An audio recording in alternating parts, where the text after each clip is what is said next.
Dear Ronald, dear Chela, rabbis, leaders of Jewish communities and organizations, distinguished guests, dear friends, I share with Ronald every word of his speech, especially the message about how to teach young generation to produce new Jewish kids. Is this being recorded? I'm quoting exactly. Yes. But it's good. It's good. Thank you very much. We're living in an age of contradictions and extremes. Extreme poverty, extreme wealth, extreme happiness, extreme sadness. Never before so many people had access to health care, clean water, education and jobs. Yet more and more people are leaving their homes to build better lives elsewhere. Never before have we seen such a fall in American and European standard of living and such a rise in Indian and Chinese standard of living.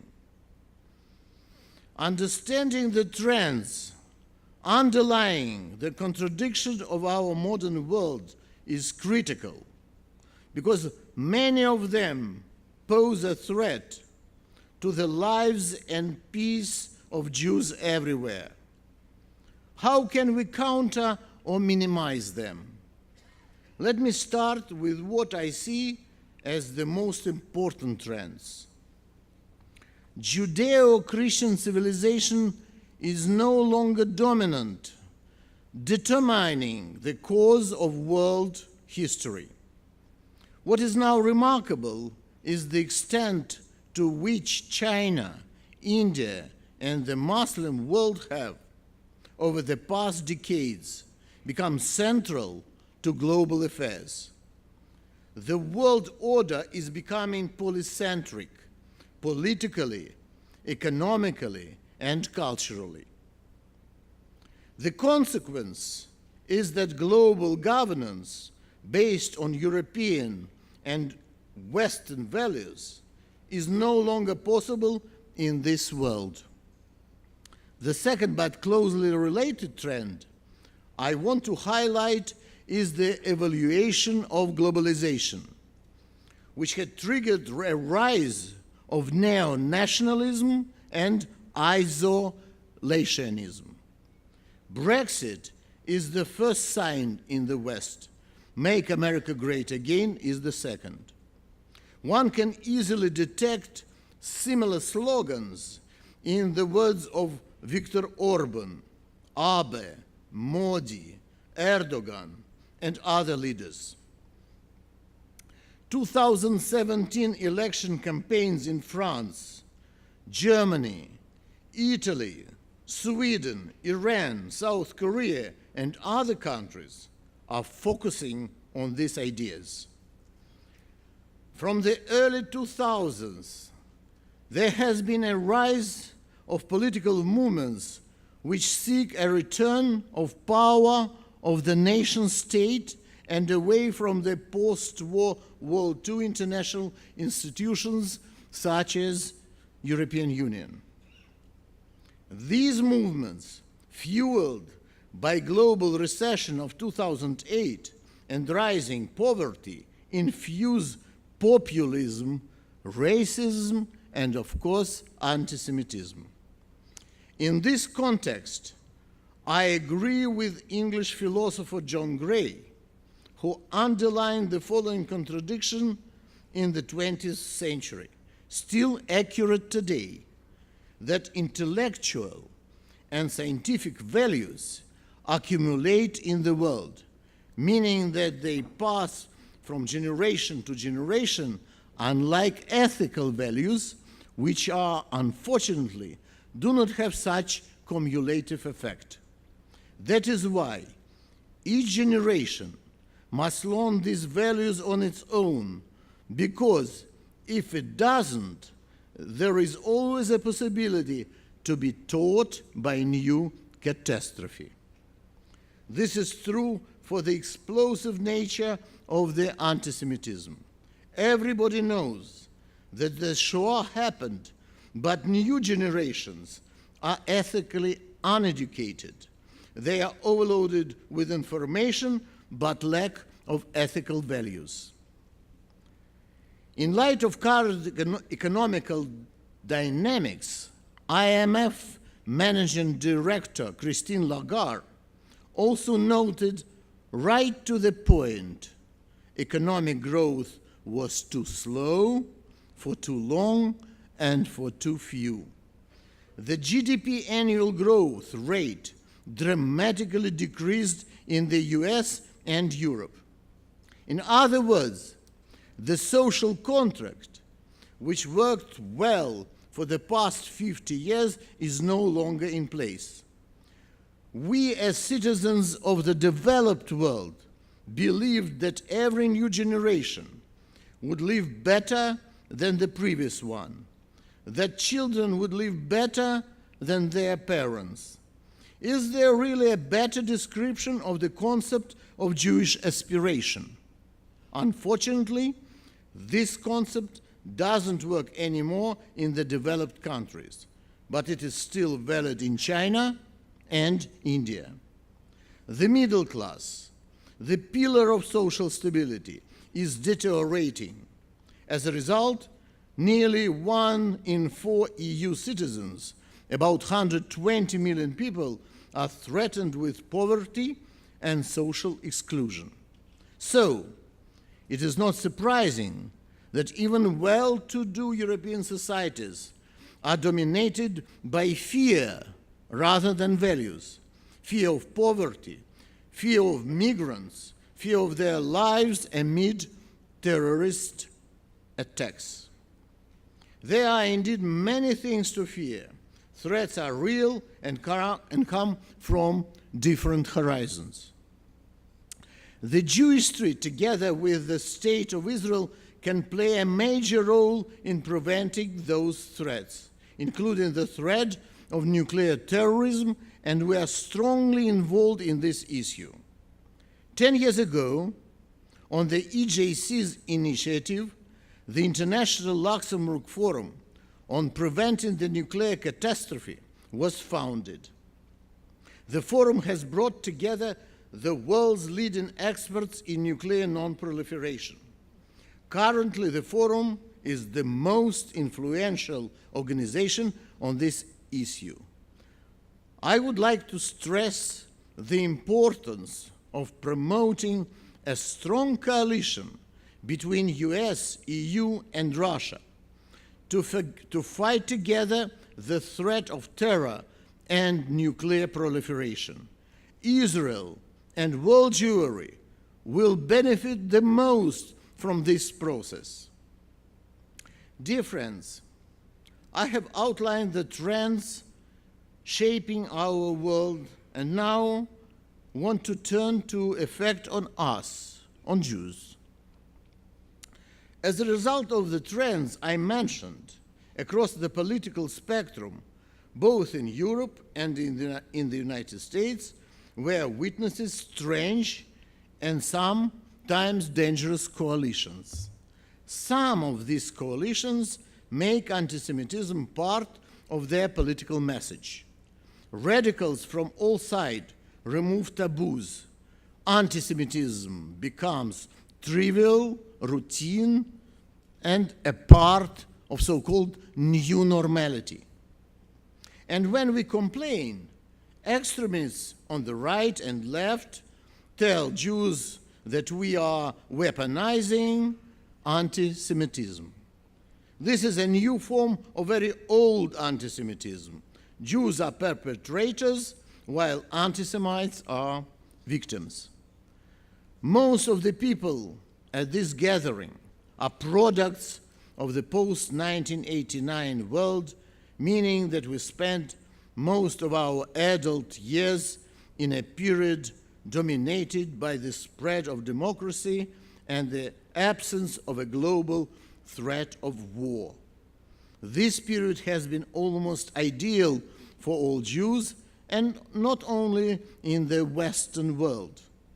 However, the prosperous and flourishing Jewish street at that time doesn't exist anymore.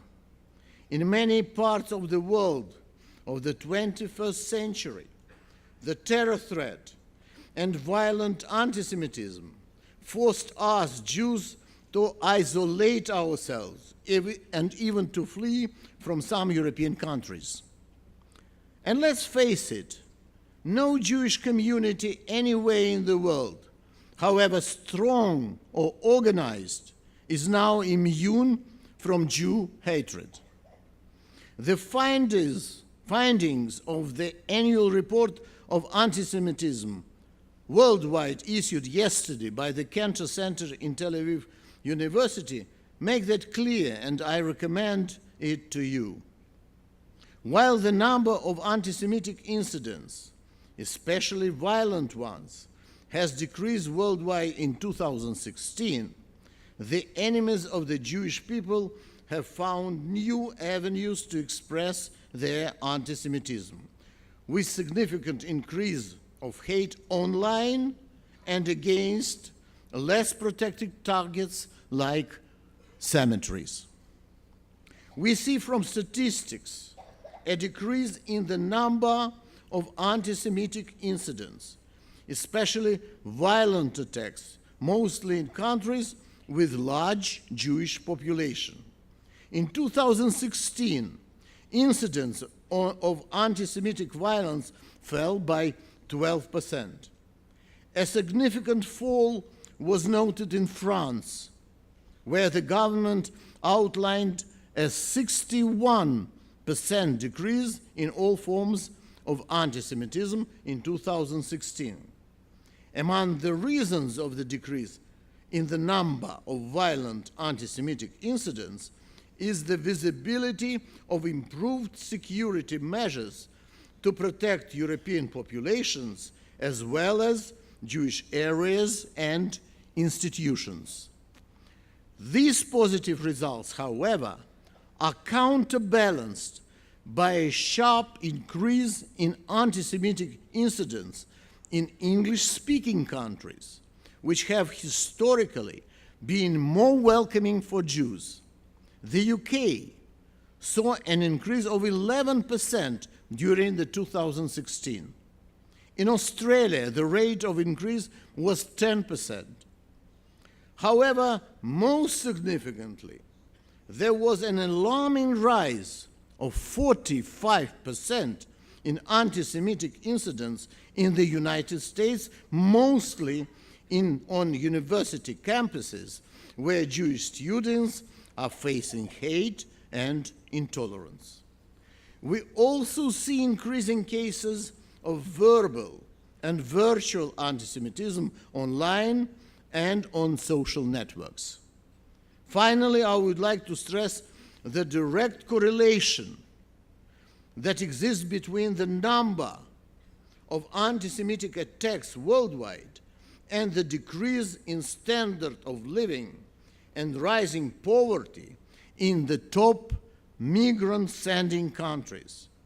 The common conclusion: the anti-Semitism crisis has nothing to do with Jewish histories, but a result of the general negative trends. To raise awareness about these challenges, the EJC has created a large network within the European institutions. We speak to heads of states, ministers, commissioners, and members of the European Parliament on constant and ongoing basis. Let me now turn directly to security. The security of our communities is a vital issue, and we need courageous leadership to fight for Jewish interests and not accept a situation where Jewish security is neglected by governments. Since 2012,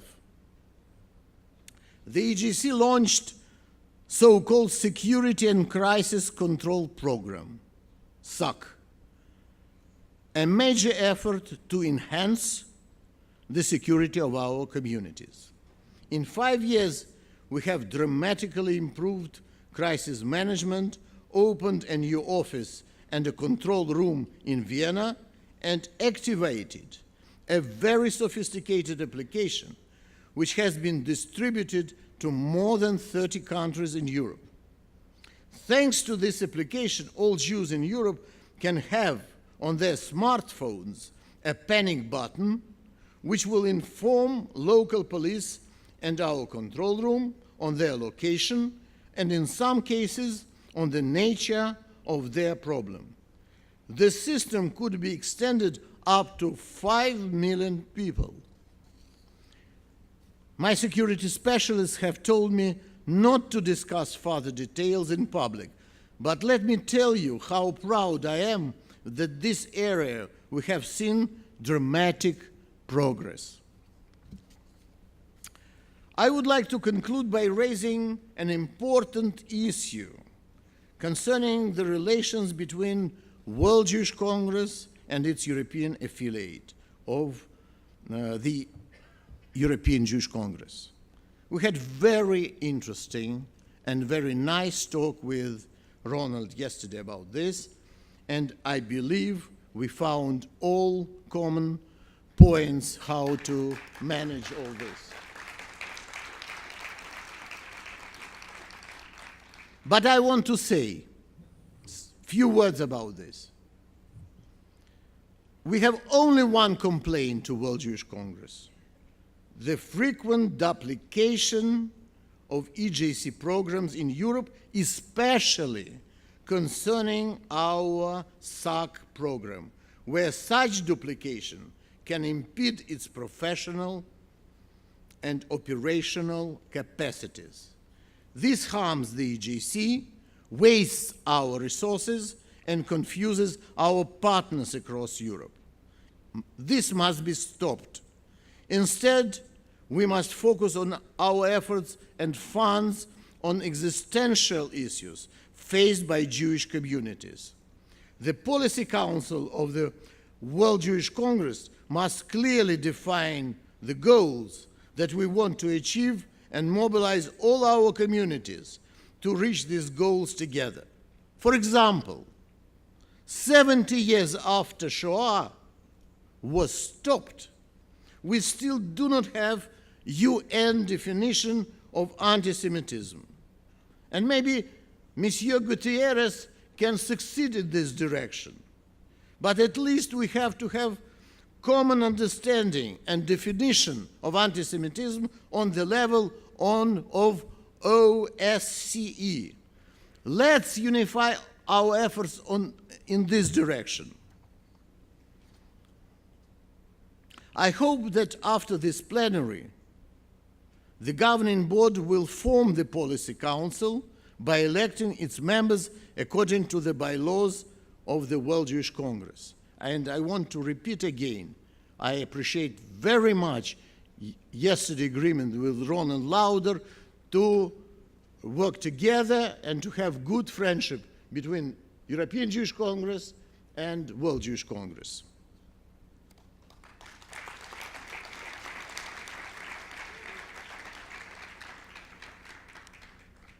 Dear friends, I would like to conclude with the words of Leo Tolstoy, the Duke Leo Tolstoy, who wrote more than a century ago something very touching. What is the Jew? What kind of unique creature is this whom all the rulers and all the nations of the world have degraded and crushed and expelled and destroyed, persecuted, burned, drowned, and who, despite their anger and their fury, continues to live and to flourish? The Jew is the symbol of eternity, He is one who for so long had guarded the prophetic message and transmitted it to all mankind. A people such as this can never disappear. The Jew is eternal. He is the embodiment of eternity. Exactly for these words and his position, Duke Tolstoy was expelled from Orthodox Russian Church. And I was crying with the tears of appreciation when I first time read it. This positive perspective gives us hope.